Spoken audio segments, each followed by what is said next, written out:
tertúlia.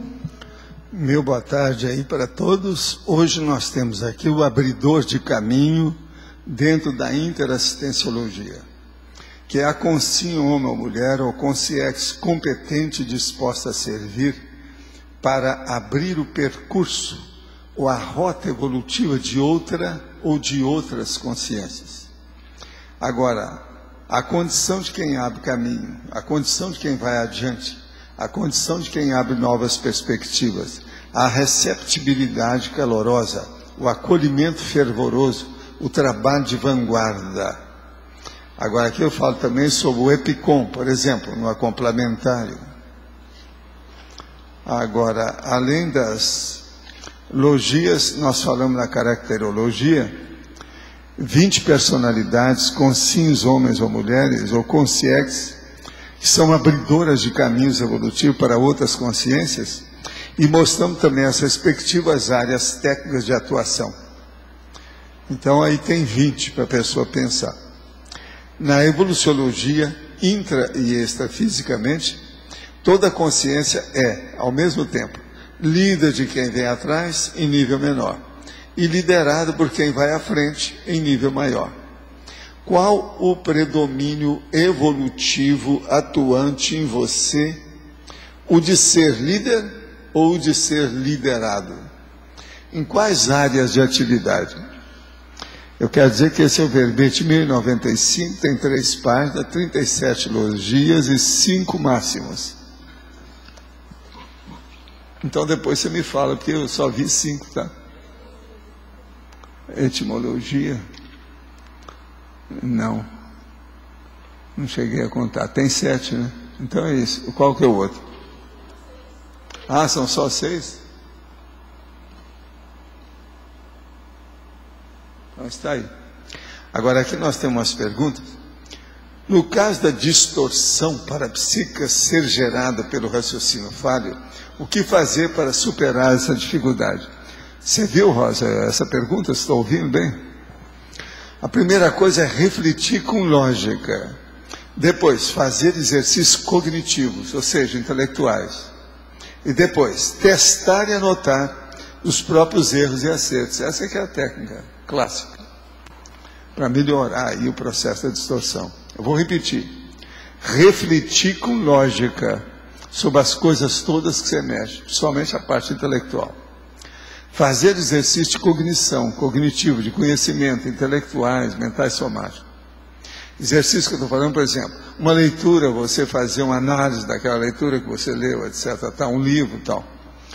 Testar e anotar os próprios erros e acertos. Por exemplo, quando uma pessoa te corrigiu, então anota lá, por que foi aquela correção? Se você admitiu aquela heterocrítica, se ela foi realmente funcional e adequada. Esse é o caminho. Isso não tem muita saída, não. Tem que ser isso.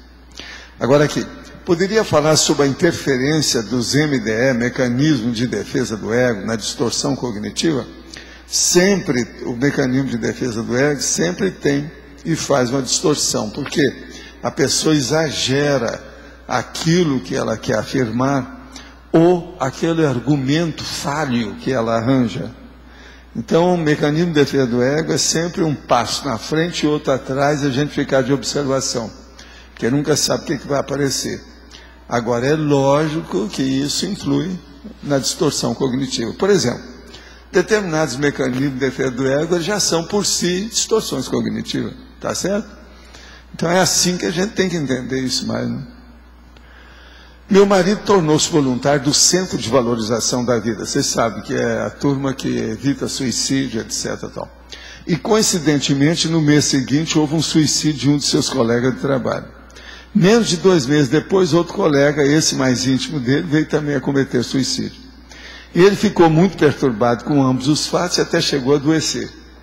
É possível estar havendo alguma relação entre o seu trabalho de voluntário daquela instituição que lida com essa mesma problemática e o trabalho dele remunerado? Em outras palavras, ele pode estar levando para um ambiente de trabalho alguma dessas consciências? Olha, isso de levar outra consciência para o ambiente de trabalho, tudo é possível, mas no caso aqui não é bem assim não. Ele já entrou, porque ele entrou antes das pessoas suicidarem. Ele já entrou lá. no V, aquele negócio, tá, a valorização da vida, o CVV, ele já entrou por inspiração de amparador. É o contrário que a pessoa está pensando aí. Eu estou falando assim porque eu estou falando lá para o teletertuliano, lá na letra A, tá certo? Não? Então veja, ele está sendo assistido e está assistindo. O trabalho dele é que deve ser mais assediado, assediador. Ele não falou aqui, ou ela não falou aqui, ou ele, o trabalho dele, não foi explicitado aqui qual é o trabalho. Mas esse trabalho dele é que deve ter um holopensene negativo. Pelo menos essa hipótese tem que ser considerada. Eu não sei qual é o trabalho, mas tem que ver lá. Pelo seguinte, o amparador chegou e viu o ambiente que está carregado. Então, ele foi a pessoa mais predisposta que havia, inspirado para ele entrar no trabalho de valorização da vida.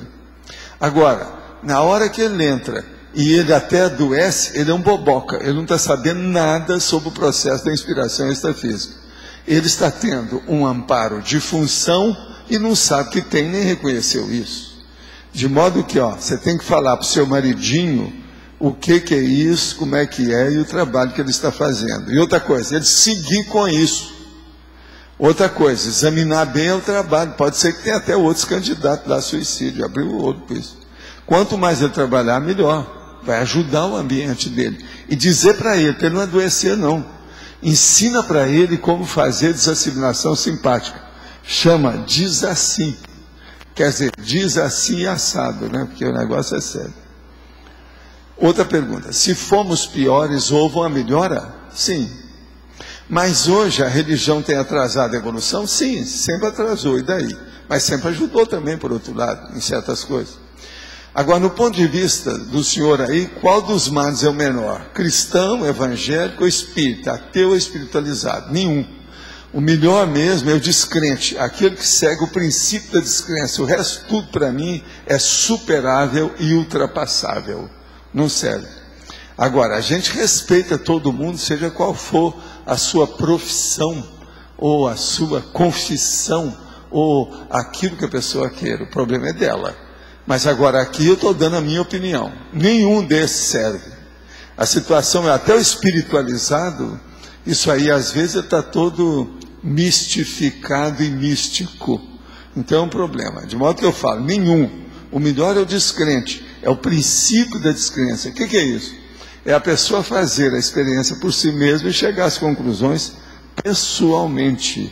Com isso, então, ela não pode reclamar de ninguém e ela não vai ter lavagem cerebral e o processo é dela. Qualquer coisa, ela tem que aumentar a sua autocrítica cada vez mais, o seu autodesassédio e, com isso, ela vai crescer. Esse é o caminho. Conheci há 3 meses uma futura candidata à dupla evolutiva. Ao mesmo tempo, desejo me preparar para a faculdade de medicina fora da minha cidade. As coisas caminham muito bem ao lado dela. Por outro lado, estou imensamente em dúvida quando sair da minha cidade. Creio que teria uma preparação melhor fora daqui. Sou de Manaus e desejo me mudar para São José dos Campos. Olha aqui, na minha condição de seu bisavô, eu acho que se fosse no seu caso, eu levava a namorada comigo. E a mudança é benéfica, vale a pena.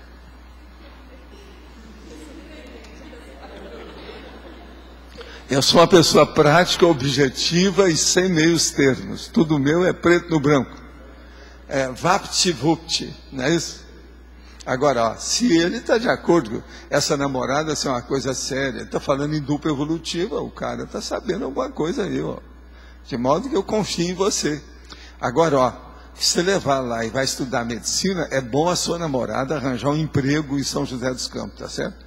Para sustentar, porque senão não vai não. Você já vai levar e fala isso claramente para ela.